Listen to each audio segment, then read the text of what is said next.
So thank you for joining everybody to this Early Development Fund Q&A. We've got Sophie Mair, one of our Southwest-based filmmakers here to talk to you in a moment as well. So I'll start with introductions. I'm Nadia Attia. I'm a Southwest talent executive for BFI Network, and I work with Jess Wheeler, who's on holiday at the moment. And then we also brilliantly supported by Ella, who's on the call here. He's waving at the moment, and they are our talent comms and outreach coordinator. So it's a team of 3. And yeah, we cover the Southwest, which is everything from Cornwall across to Hampshire, including Hampshire.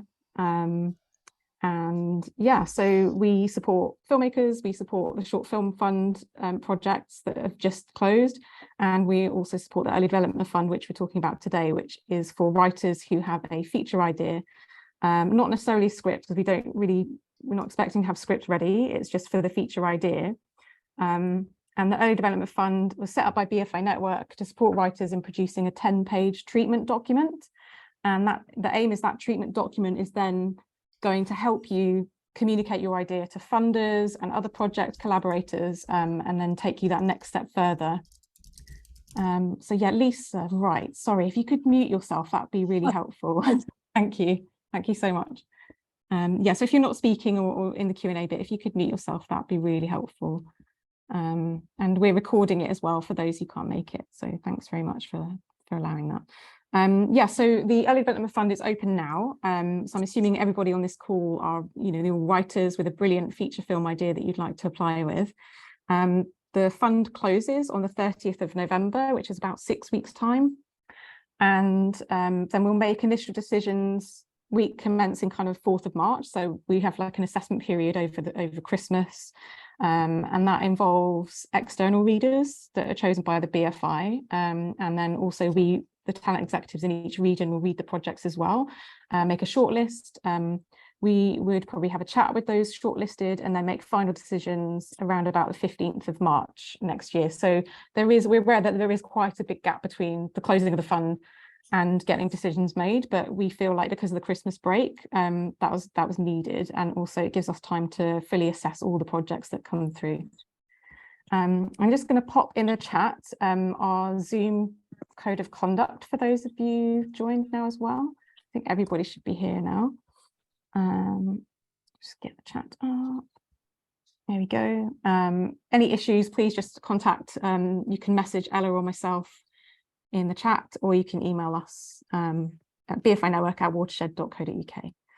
And as I was saying, it's open now. The Early Development Fund closes on the 30th of November. And yeah, you should be likely to get decisions mid-March, early to mid-March.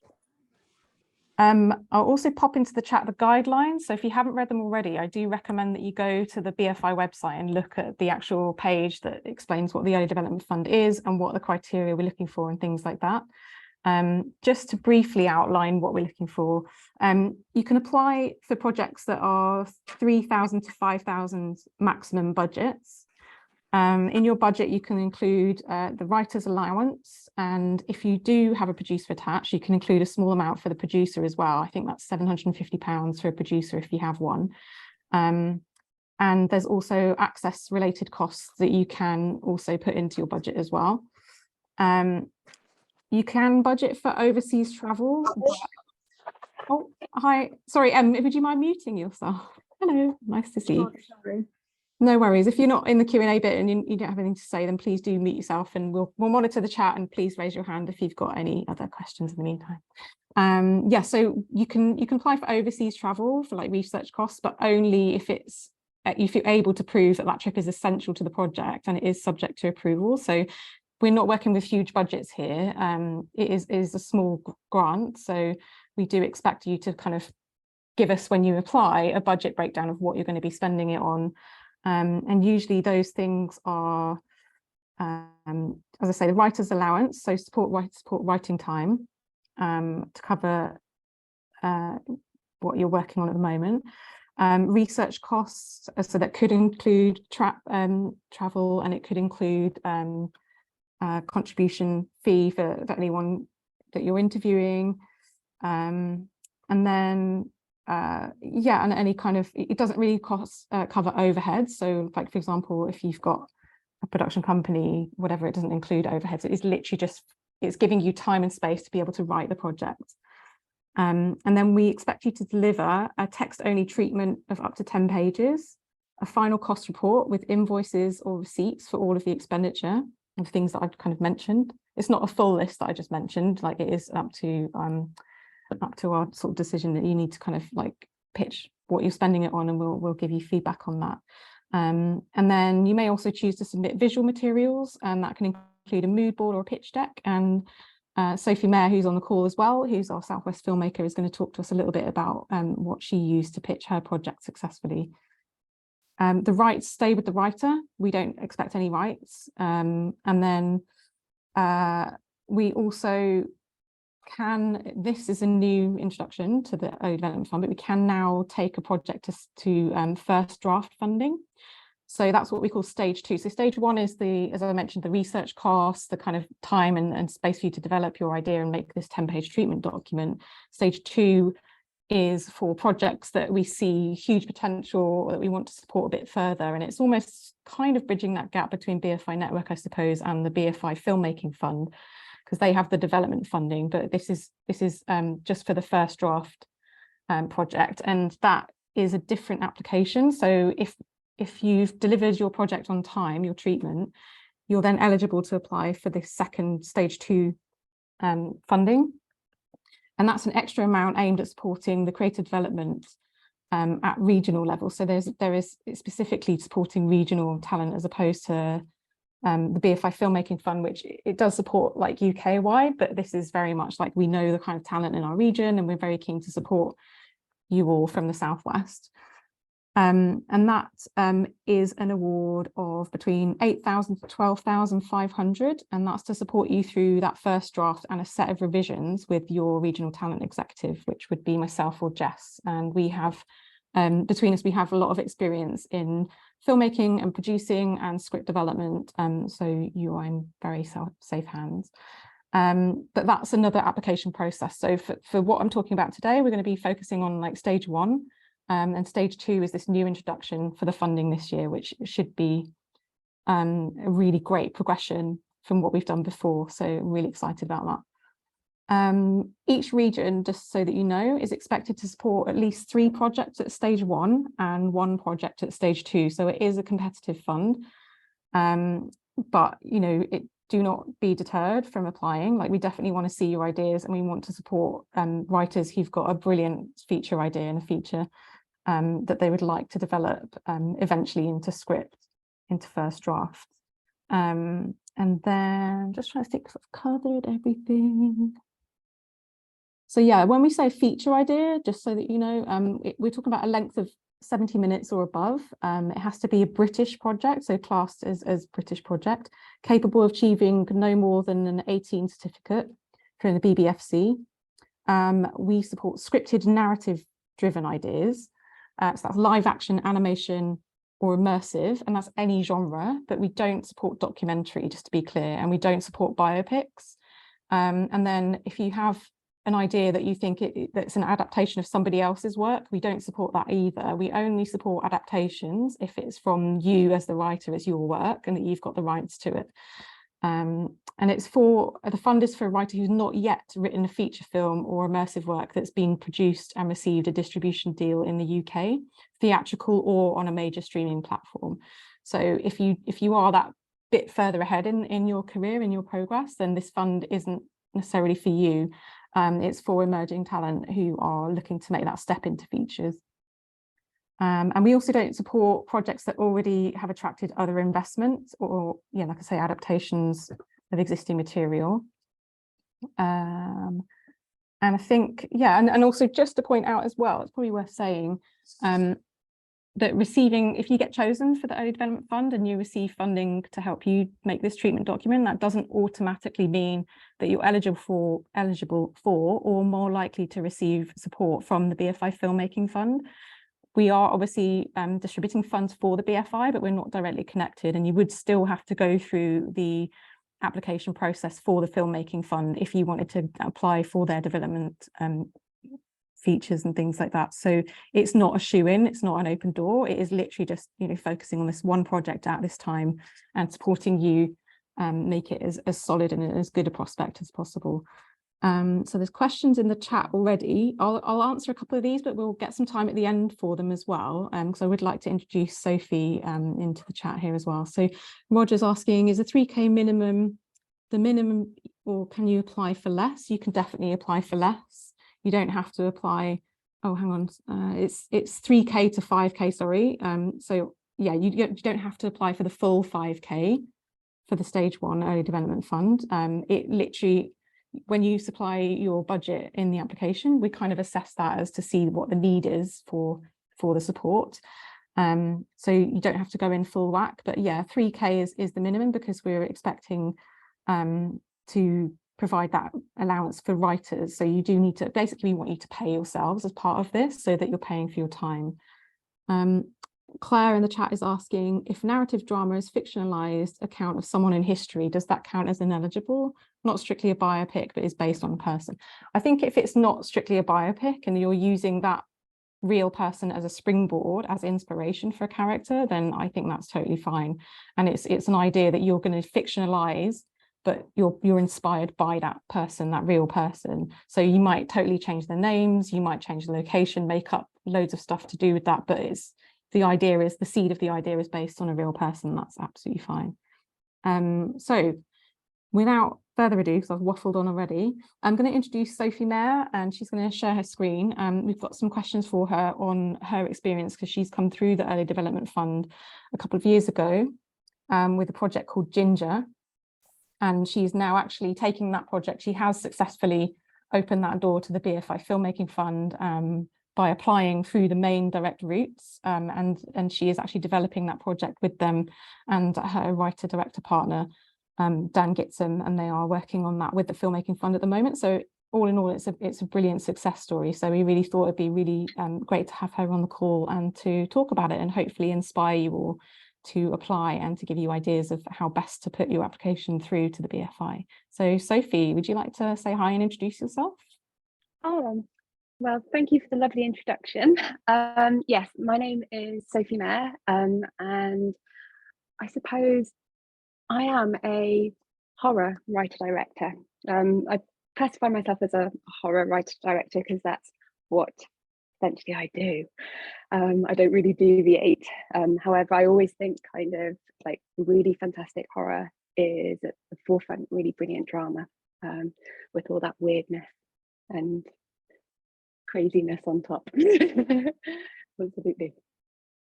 Thank you. Yeah. So can you tell us a little bit about your background and what got you to this place in your career, and what got you through, you know, the Early Development Fund, and then getting a successful development project through with the Filmmaking Fund as well? Yeah, absolutely.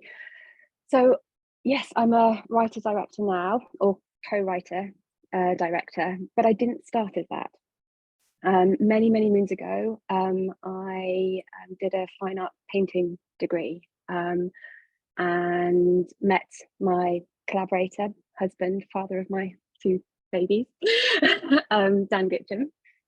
And he, I suppose, was much more than on a linear path. He studied filmmaking and always wanted to be a writer-director. But we started to collaborate together, and I started to do art direction for his short films, both funded and self-funded. And then as our kind of collaboration grew, I began producing, and then writing, producing. And then in 2018, when the BFI network opened its doors, we had been writing a lot.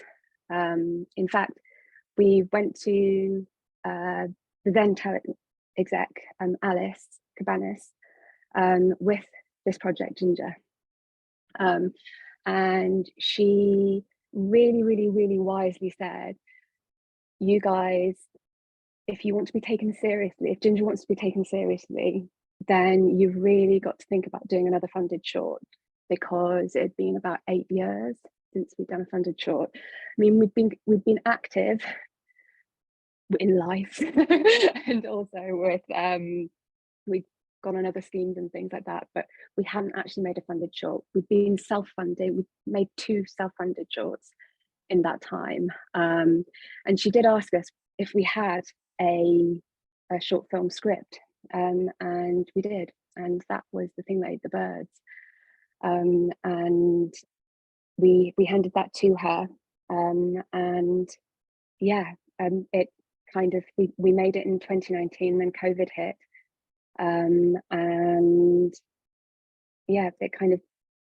did well beyond our wildest dreams, if I'm honest with you. A huge amount of heart and soul went into it, but yeah, I think kind of like having a springboard to kind of get you to that place of kind of like being taken seriously in the development of your feature is really, really integral to its journey.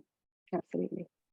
And that led, The Thing That Ate the Birds, your short film project that was backed by BFI Network Southwest, that led to Ginger, and then you applying with Ginger to the Early Development Fund a couple of years ago. Well, we actually had, well, that's the thing, yeah, we actually had Ginger. Ginger has been with us in its many iterations that we've seen it in since 2018. So actually, but Ginger had to go on the back burner whilst we concentrated on The Thing That Ate the Birds.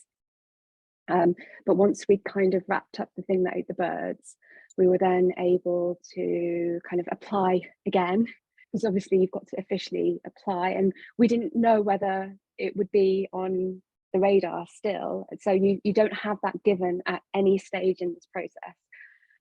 It was just a case of we'd made the thing that we were fortunate enough to apply with The Thing That Ate the Birds, get that made, and then apply again for to the Early Development Fund for Ginger and get through. So yeah, it's all been kind of through very officially through each and every stage and process. Absolutely, yeah. But also in saying that, actually, so the Thing That Ate the Birds was that kind of turning point for our kind of collaboration. We'd made a short film, self-funded, where the thing is, when you're self-funding, you kind of you wear many different hats. So I was probably the producer, the art director, co-director, etc. But yeah, The Thing That Ate the Birds was that opportunity, the official kind of opportunity to get a producer on board the project, and to really start developing and honing our craft as writer-directors. And what attracted you to why did you want to make that film Ginger? What appealed to you about the project over others that you might have been developing? Like, why did you like really focus in on that one? Well, like I say, it is an incredibly personal project. It has been an idea with us for probably six years or so, and I can actually remember the kind of like that flash of inspiration when we first kind of all of a sudden had this like initial seed of an idea, and it's kind of like, yeah, no, we just haven't been able to let it go, and it's in a way it's been quite all-consuming. It combines the genre that we love, i.e. horror, with recognizable human drama. It feels very truthful as well, but also fantastical, and it's gnarly, it's imaginative, and it's challenging, and yeah, it ultimately has just literally, yeah, we've loved it. Well, we've fallen in and out of love, as you do when you're writing, but ultimately it's, yeah, it kind of delves into areas of our kind of lives that we've, needed to kind of exercise, if you know what I mean. It delves into that destructive impact of obsession and escaping normality caused by unresolved trauma. And yeah, it's a wild ride. So essentially, like, it is something that is a project that you were really passionate about and that you had to almost like get out of your system in a way, and that was definitely the one that you wanted to apply with and take forward. So that's really encouraging for others, I guess. Like, if it's a project that you're really passionate about and you can't shake it, and you're like, you have to tell this story, then that's the kind of thing that we definitely want to see at the BFI, and we want to support those kind of projects. because I think in applications, passion really comes through as well. And when you're filling in the application, you're supplying the synopsis and the log line and telling us about it and what you want to do with it. So yeah. I mean, it kind of touches upon kind of like, I mean, essentially Ginger is a study of a woman's emotional, physical journey towards self-destruction. It's kind of, it's kind of like she's a likable but unlikable character, and I love that. And like, being a woman who works in horror, that's what drives me to kind of bring these kind of truthful nuances of the female psyche to audiences. And also there's another thing actually, because I've kind of probably missed something off. It is very erotic, but it's kind of like but it's basically, for me, again, a woman working in horror, it's kind of erotic without being misogynistic. And I mean, both Dan and I have been fascinated by, I mean, filmmaker Cronenberg and his ability to transcend social norms within sex and create erotic imagery outside of gender norms and things. So yeah, it's kind of rolled into one. Before we get sucked down this idea of like this weird erotic film, do you want to share your screen and like show us your sort of pitch deck and the visuals for it, because it might give us a better picture of what you're talking about. That being it's really it's very rich what you've supplied visually to support the project, and yeah, that is worth thinking about if you're applying for early development fund, is thinking about comparison titles. Like you mentioned Cronenberg, Sophie, like, you know, what tonally is your film like? Can you kind of give us a bigger picture and really make it come to life for us, because that's going to really help us like assess all the projects that come through. So yeah, do you want to talk us through your deck to do with Ginger? Yeah. So I mean, in terms of the deck, I suppose, well, it's a continuous thing. I mean, this, I suppose, is it's continuously evolving. It's you know, in terms of the pictures we use and things like that, but these pictures are actually the ones that were in the treatment stage. So these ones have kind of, stood the test of time, essentially. It kind of, I think the thing is, every deck is different, and I probably call this like a kind of creative, like, ideas. It's kind of like this it's like a generator for us. We use Pinterest a lot, and so basically images kind of continuously come in and out of this. However, this picture here of a woman at the bottom of the staircase, I don't know where this came from. But it's been a picture which has resonated with us and the project from the very, very beginning. This, I think, is a picture from the film Ghost Story. It just kind of gives the feeling of, I mean, Ginger is a very contained film. It's essentially we've got two protagonists and Ginger. And this, I think, is where do you tend to find your images? Do you just look at other feature films? You know, get inspiration from art and photography? Yeah, no, we so there's a website called Film Grab, which is great. Also, I'll go back to those because I do have them written down. But there's Pinterest is brilliant. Film watching, just kind of watch and ingest as many films within your genre. So for example, if your treatment is based on a comedy, or it's a horror, or it's a drama, you know, just watch and be inspired by as many kind of filmmakers as you can, to kind of start to get the milieu of your own feel for the world that you're creating. Also kind of, so for example, ours is set on the North Yorkshire moors, and that's where I'm from.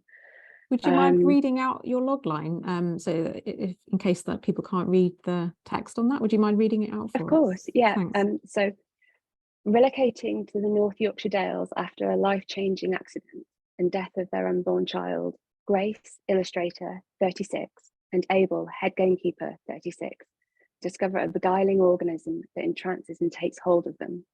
They name it Ginger.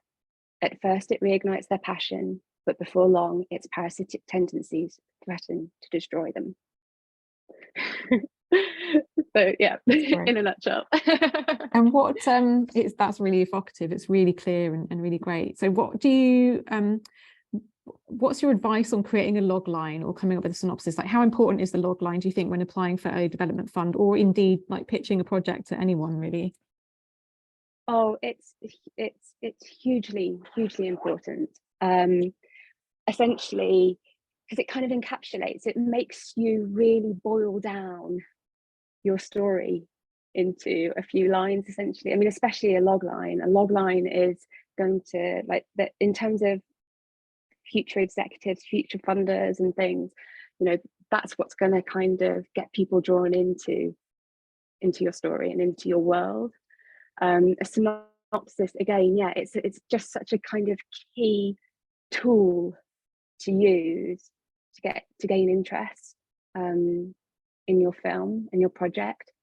But also it's just such a good exercise, and it takes a while. I mean, that's the thing, is like this log line, like I say, I mean, we've had this project for nearly 8 years, and it's continuously evolved, and this is where we come to, and we feel happy with this log line now at this moment in time. However, as it kind of, I can't tell you in terms of you going to production or when it starts to, you know, etc., it might change again, but this is what it feels like right now, if you know what I mean. And when you applied to the Early Development Fund with the BFI, could you just explain a little bit about perhaps the support and the development that you had through the talent executives? And you just mentioned Alice. So Alice and Alex were execing at that time. That was before I started. But yeah, what could you just talk everyone here through the sort of your process and your experience of going through the Early Development Fund? Absolutely. Should I stop sharing my screen for a bit and then kind of, or do you want me to kind of keep it up, or? Yeah, it's actually, I mean, if you want to put this synopsis up, because that is also quite interesting, or that's just some more images. It's yeah, there's more images. Yeah, essentially, no, that's great. Because it's in development and it's our baby, I haven't shared the actual synopsis with you, that's totally because it does do a bit of revealing in there. Yeah, and no worries. Yeah, it's quite precious at the moment. But yeah, I mean, in terms of the if I just kind of quickly flick through these are actually photographs that we've taken when we've been in the Dales, and essentially, yeah, I mean, I think the thing is kind of like, again, this is from a film by Karen Kusama called The Invitation. I love Karen Kusama. She's one of my favorites, and The Invitation is just a film that I absolutely adore, and it's got some great imagery in. This actually is quite an interesting part of the treatment fund. So these drawings here were part of what we applied to fund to work with a concept artist, the beginnings of working with a concept artist on this idea. Yeah, and also in terms of the talent, we've Andrea Riseborough, kind of FKA Twigs and Gugu have all been on our radar for such a long time, and it would be such a coup to get any of these three. Yeah. It really would. It would be incredible. Again, these Christopher, I think I've known since Girls, Tom Burke, just blew us away in The Souvenir, and Johnny Flynn, I think, has just like a brilliant folk kind of vibe, you know, his musical kind of abilities, but also the film Beast. And then it's always put your team on our amazing producers, kind of don't look at us. And yeah, so we can come back to this, but so yeah, no, that's really effective. I guess it shows how from going through the early development fund, your project can then develop to this really kind of fine-tuned presentation. And yeah, I guess when you handed in your treatment to the early development fund, it's, yeah, like I was saying earlier, we can definitely accept like mood boards, or, you know, a deck, or kind of like a visual supplementary material such as this. So this is really good, I guess, to get people thinking about how they might develop the project if they get the early development funding. Because I think some people might also budget for, like, you know, they might budget for a graphic designer to help them create a deck or something as part of it. So it's kind of free form, isn't it? It's like, as to what you spend your time and the money, the grant that we give you on, isn't it, really? Definitely. I mean, the thing is, kind of like with our project, essentially, it was really like the visual element were really important, because we're dealing with a creature, essentially, and it's getting people to buy into the world where this creature exists. And so kind of like, we knew from the very beginnings when we were applying that we wanted to work with a concept artist to start kind of bringing that creature to life, and for it to be able to kind of, yeah, to be seen. Because although it's at the most basic level, it is a human drama, with the horror added. It's, yeah, there's a fantastical element to that human drama that people have to buy into. Yeah, that's quite important, I guess, when you're pitching it, because it's such a huge part of the project. Like, if you don't, if we as the kind of execs or whatever can't see your vision and how you're going to create that, then it's much harder for us to think if it's a realistic project, and if you'd be able to pull it off. So yeah, that's really important. And so circling back to the treatment of the log line and synopsis and things like that, like, could you give us any feedback as to how you might have developed that on the early development fund, and what support you get from the talent execs, and how the project changed over that time? Absolutely, yeah. I mean, so when once we knew that we'd kind of got through to the fund, and I think it's the importance. I mean, I don't know whether, I think at the time we had to have a producer on board with us, and so when we applied, kind of there was everything in the budget, and part of the budget was for a script editor, and we worked with a wonderful script editor called Marilyn Milgram. But I think she was kind of, she was very much kind of connected with the BFI network anyway. And she, I mean, I have to admit, she challenged us and the concepts of ginger. And like I say, it you know, in terms of us, there's been a lot of hard work to be able to kind of get to this stage where there's that element of clarity, because what the kind of the treatment time provides you, and that bit of money provides you, is the time to be able to kind of play and hone and really begin to understand the world that you're creating. And it's not easy. I always say that kind of writing is, you know, probably 80% of the time it's really an arduous process of trying to kind of figure out and, you know, come to terms with what you're doing, and then 20% is just such a sweet spot that kind of you keep on going because of that. And how has it developed since taking the project? Have you got any advice for anyone, like to kind of go through this process and develop it further and get to that point where you're actually, you know, kind of knocking on a funder's door and they're then giving you more money to develop it into the first draft script and so on? Is there any advice as to how to manage that process and what to expect? I think that's the thing. It's kind of, I mean, it's having belief. I mean, first and foremost, you've got to be, it's got to be a project. I mean, the thing is, it's going to be it'll be your first feature, it'll be your feature debut, and unless you're incredibly fortunate, it's going to take a long time to kind of come to fruition, and we're still not there. And although I have an inherent belief that we will do it, there's no certainty that, you know, anybody will invest any money into it. It's just you've got to kind of keep on knocking on doors. I think that's the thing, is creating a team of people around you. So for example, Jude and Becca, our producers, and I can't, like, I'm going to wax lyrical about the importance of good producers, who believe not only in the project but the kind of the collaboration. I mean, I have to admit, like, in terms of our producers, they feed back on every single iteration that we've given them. Do you know what I mean? And you know, it's a creative process, isn't it? It's a really creative collaboration. And you know, in terms of how it kind of goes forward, it's just as much kind of like, it's, you know, the writer director's responsibility, but it's also the producer's responsibility to kind of work together to kind of get it out into the world. But it's also, you know, you've got to be, I mean, I'm going to say this word again, passionate. It's you know, the project is going to take a while.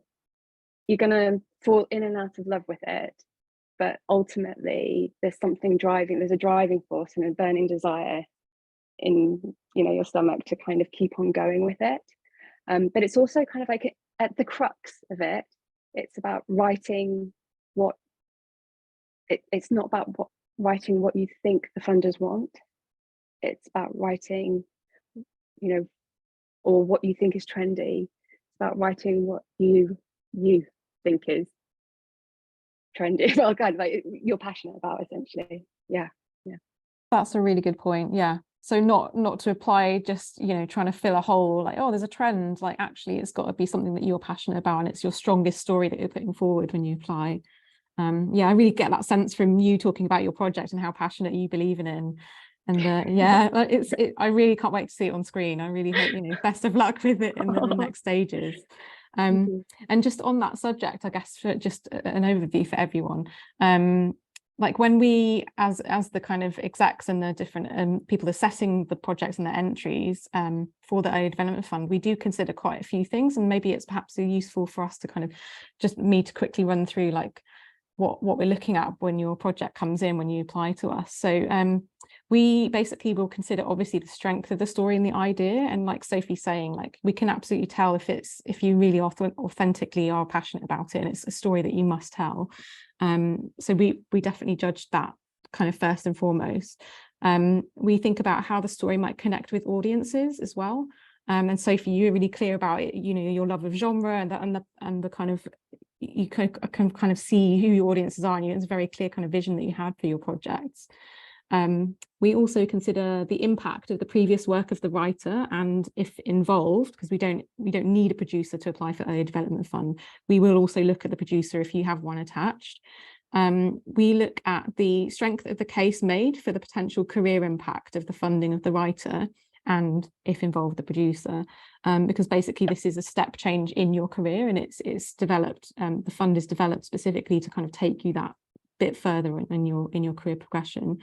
We look at the feasibility of the project to become a debut long form work, bearing in mind the costs of production. So think about when you're applying with your ideas, not to kind of put forward an idea that is basically looking for like a multi-million-pound budget, because that's just not realistic. It's not really kind of something that is feasibly going to get made in the current climate. So do think about being realistic, being really creative and strong with your idea, but also being realistic and grounded. We also look at the demonstration of the need for lottery funding, because this is national lottery funding, public money. So we do have a responsibility to kind of look at projects and think, does this writer need the backing? Do they need the support? So we do look at that. And then we also look at the overall balance of projects receiving support to ensure variety in the nature of projects that we fund through the BFI. So there's lots of things involved there. And like I said at the beginning, your projects are assessed by an external pool of assessors, and then they come through to the talent executives in the region that you're applying through. So yeah, put your best foot forward, I guess is the advice there. But before we go to like open up to questions, we've got like a few minutes left. But Sophie, have you got any final tips for anyone wanting to apply for early development fund and for the writers on the call right now?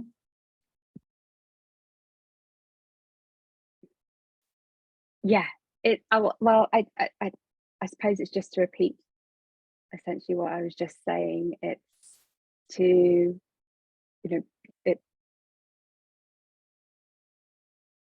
write about what you're passionate about, not what you think is trendy.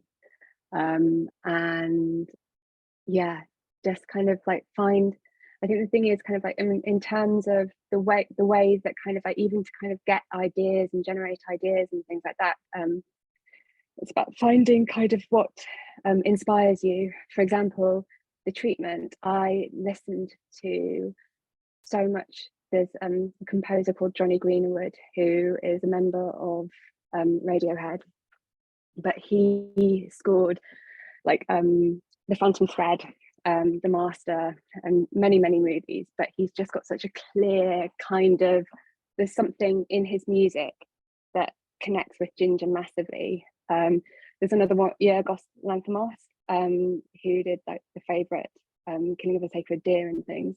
And it's kind of like those, it's the kind of the music within, I suppose, the composition just really inform kind of your creative process and the kind of the drive for the project and things. But yeah, that's really interesting to hear that music's such an inspiration as well. Like you can get inspiration from so many different art forms, can't you? That's really good to hear. Thank you for your time, and thank you for sharing, being so generous with the images that inspired Ginger, and update on your project. And I really wish you the best of luck with that, and I hope it does get into production, because I really want to see it. It's right up my street. I'll take some questions now, but I've got some in the chat, so stick around, Sophie, if you can, as well. You might be able to feed in. So Frankie in the chat saying, Sophie, can you talk us through more of what you used in the early development fund, what you used the early development funding for? Was it research trips, creating stills, etc.? Like, how did you kind of use the money that you were awarded? Yeah, so actually what happened, when we got the early development funding, we just went into lockdown. So we had full intention of, so we had money in the budget for research trips. We also had money in the budget for concept art. We had money in the budget for a script editor, and for our producer's time as well, because I think that's another key thing. Like a good producer, if you do have a producer, I didn't realize that you could apply now, but I think you had to have a producer on board previously. It's really important to be able to pay people. Yeah, so it was the research trips. As you can see, we have, there's stills from us going up to Yorkshire and things, and kind of capturing light and things like that. There's the artwork, and then for essentially your writing time. And in terms of, I think that there's a bigger allowance now, and I would always kind of, in terms of treatments, the more you work on a treatment, I would always advise putting as much effort into treatment as possible, because it's going to make when you get into that first draft, or when you get into the screenplay, if you've got a solid treatment, it makes kind of untangling the screenplay so much easier. So it's about the time and investment into the treatment. It's a really important and integral process of the whole screenplay journey. Thank you. Thanks very much. Rachel in the chat saying, if you've applied before, is it possible to apply again? So you can apply again with a different project. And if you've been funded by the BFI recently for early development fund, say you got it last year or the year before, then I think the criteria says that a couple of years must have passed from that project to applying for this one, simply because we want each project to have enough space to be able to go through that development process, and for you to have a really good shot at selling it to other funders and co-financiers and things like that, and taking that project forward. If you're just applying year after year, and it's again going back to that, like, is there a need, a lottery to put lottery funding into that project and that writer, if they've just been supported, and you kind of need that other project to have space, breathing space, and the opportunity to succeed. If you've applied before and been unsuccessful, then absolutely do apply again. You can only, as a writer, apply for one project per round. Like, so don't hit us with loads of different ideas and loads of different projects. It can only be one project. And if it's a project that you've, an idea that you've submitted before, we can only allow resubmission of applications that have been declined if we've already recommended that you develop the application further prior to resubmitting, or where you formally withdrew your application before we took a chance to make a funding decision on it. So do you really consider carefully whether, if you're resubmitting an idea that you've done before, it has to really have been recommended that you apply again, or you must have developed it a lot further to prove that it is, it's a different kind of project that's moved on. How would you go about calculating an appropriate writer's allowance to apply for? So with the funding, the allowance, I think, just looking through my notes, bear with me. So I think you can apply for up to 3K for the writer's allowance, but no more than that. So do kind of factor that in when you're submitting your budget proposals. If you're working with a co-writer with feature credits, but it's your first feature, is that okay? So yeah, so you can apply as a co-writer, but what you need to do is signify who the lead writer is, and that lead writer is the lead on the project and the person whose name is on the application. So do consider that, because if your partner who's got a feature credit or whatever, then that kind of makes it ineligible because you've already made a feature. And so again, it goes back to that: is there a need for funding support? Can two co-writers apply with two separate projects? We live in two different regions. So I guess if I understand that question right, so if you've got a co-writer, I think it's a tricky one, but I think I'd recommend that you apply with one project and you just put your strongest project forward, like Sophie was saying. Like, it's a story that you feel like you have to tell.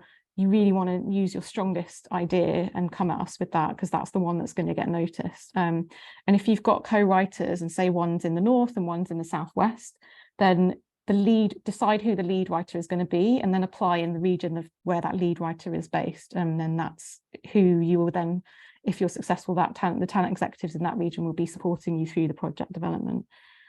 When you're judging a writer's previous work, does this have to be produced shorts, or can it be short scripts that are placed in competitions? That's a really good question. So I think when we're looking at like the talent, the background of talent, a creative track record, it's a demonstrable. You have to demonstrate a solid body of work and be actively working towards your debut feature. So that's the key thing, is that you really you want to. This is your kind of shot on your kind of way to open doors. The fund. We're looking at creative track record. It can be short films, it can be quite a lot of student films, but you do, I think, need to show that those films have been screened in recognizable festivals and had like critical acclaim in various ways. It could be that you're a theatre director or theatre writer. One of the projects that we backed last time was a theatre writer who was adapting his own work, and that was a really great project to work on. So do just, when you're submitting your materials and kind of details on yourself or your producer, if one is attached, then do kind of give us links to your online presence if you've got that, and mention any kind of accolades, any kind of thing that's going to make us think, right, yeah, they're really serious about this, as making this their debut feature. More questions? Sophie, was your application to Early Development Fund as visual as the document shared? The application, there were some visuals in the application that I think we supplied separately. It was it feels like a while ago, the very initial application. But yeah, it wasn't as fully kind of, that was at the end of the treatment process. Yeah, that document that's incredibly polished sort of document. Yeah, that I would expect that's something that you would end up with rather than start we with. had visuals there. We didn't have the ginger visuals, but like I said, we had we have numerous Pinterest boards and things that we were starting to kind of collate and put together. And I think we managed to get those over to the exec at the time, to kind of just show. I think in the application for this current round of early development funding, I think I might be wrong, like this is kind of, it's all kind of changed a little bit, but I think we do really encourage visual materials to be submitted, but the main application is text-based. So it's like filling in, you know, the logline, the synopsis, the background of your team, and then submitting your kind of budget breakdown. But yeah, like we've kind of said throughout this chat with you guys, that yeah, visuals are really, they can really help bring a project to life, especially if you're relying on visual effects or a certain mood or tone or style. So do consider that as well. Someone's asking in the chat, can you apply with a producer who's also applying on another project? I think that's okay. I think it's mainly the writer can only apply with one project per round. Do published novels count as previous work? Yeah, we don't support adaptations. I think if you've got any specific queries, like perhaps it's your novel, then do sort of contact us and we can investigate that for you. But we don't support adaptations. We want original works, ideally, people to apply with that. Roger in the chat is saying there's a question in the application form about environmental impact. Is this question asking for ideas, thoughts about how your project might minimize its impact? Or is it asking of ways the project will impact the environment? I think it's the first thing. So sustainability and environmental impact is a really key consideration for us. It's one of our kind of funding criteria. So when you're applying for the early development fund, think about, do you need to do all that travel? Do you need to do all those research trips? Can they be done online? Make real efforts and show in your application that you do sort of, you have got those considerations in mind and that you're caring about the environment and your impact with this project. Will it run again next year? Yes. So the plan is to run both the early development fund and the short film fund once a year, every year. So next year it will definitely be running again. So yeah, I guess it's a really good point, that if you feel like you're not ready this time, then work on the idea, come up with the strongest idea that you have, and then you can always just apply next year if you're not ready for this round. In the chat again, the question, it was mentioned that the BFI development programme won't support films with multi-million-pound budget. What is the average budget for a film that would be considered? Oh, I guess just look at like the landscape about indie filmmaking and sort of see what films are being made and kind of look at the budgets that they're getting at the moment. So if you're going through, if you say you've got the early development fund and you've made this amazing 10-page document and we've helped you with that, and you've got an amazing visual deck as well, you're approaching maybe the BFI filmmaking fund or Film 4, BBC Films, like you're not realistically going to get like mega big bucks budgets for that, especially as a debut filmmaker. So I guess my point earlier was just to be a bit realistic about what the ask is and how you are aiming it, and think about your audience and where it might place in the current landscape. So yeah, I've been chatting a lot. Are there any other questions? Does anyone want to raise their hand or like unmute themselves and ask a question? We've got about 3 minutes left. Oh, another question in the chat. What are the key differences between the feature film and short film development funding process? Oh, okay. Well, the short film fund is a production fund essentially. So we will offer a bit of script development with the talent execs and develop your project with you, but it's not a script development fund, and we're expecting you to come with a script that's kind of pretty much shoot ready and fully formed. The early development fund is, as I mentioned before, it's for a 10-page treatment document. So again, we're not developing the script and we're not expecting you to develop the script unless you hand in your treatment document on time. And then that makes you eligible to apply for the second stage of the early development fund, which is up to taking your project up to first draft of the script. And you'll be supported through that with script development support from ourselves or professional script editors as well. And that's another application process. So I guess what my advice is just kind of maybe deal with that when you come to it. Jane in the chat is asking, do other regions have different deadlines? Is this one just for the Southwest? No, it's all the same deadline. So you've got about 6 weeks. I think the deadline is the 30th of November. So yeah. Also, I appreciate that I'm rattling through a lot of, tried to do a big overview at the beginning of the call. I'm rattling through a lot of information, but do look at the webpage. And also we are holding another Q&A session late November. So sign up to our newsletter follow us on socials and we'll update you as to when we're doing that as well, if you've got any other questions. And also feel free to email us as well. Frankie's asking, when does the stage 2 fund open for application? So that is only after you've handed in your treatment document. So you're successful in getting early development funding stage 1. That's the up to 5k that would help you develop this treatment document. And then once we're happy that you've handed it in and you've fulfilled your contractual agreement with us, then we would encourage you then to apply to the stage 2 fund. So it's kind of like a rolling, it's on the back of the same funding window, if that makes sense. Claire in the chat, probably has to be my last question, if that's all right. If you think you have a treatment ready, what is the next fund that you'd be appropriate to apply for? Yeah, so I guess if you've got a treatment ready, then I think you're going to be sending that to collaborators and producers and partners and getting them on board as part of your team, and then plowing on and writing the script basically. So I don't know if there is funding necessarily to develop that script if it's not part of this BFI network fund, because the BFI filmmaking fund and people like that, they expect for development, they'll kind of like they'll fund like the first draft, second draft perhaps, and beyond, and then they might take it into production. So if you feel like you're already ready and you've got a solid prospect and an idea and the team in place, then absolutely nothing stopping you from applying for funding from elsewhere. But for the BFI network, the plan is to kind of bridge that gap between what we do with our emerging filmmakers and then what people like BBC Film and Filmmaking Fund do for filmmakers at a later stage of their career.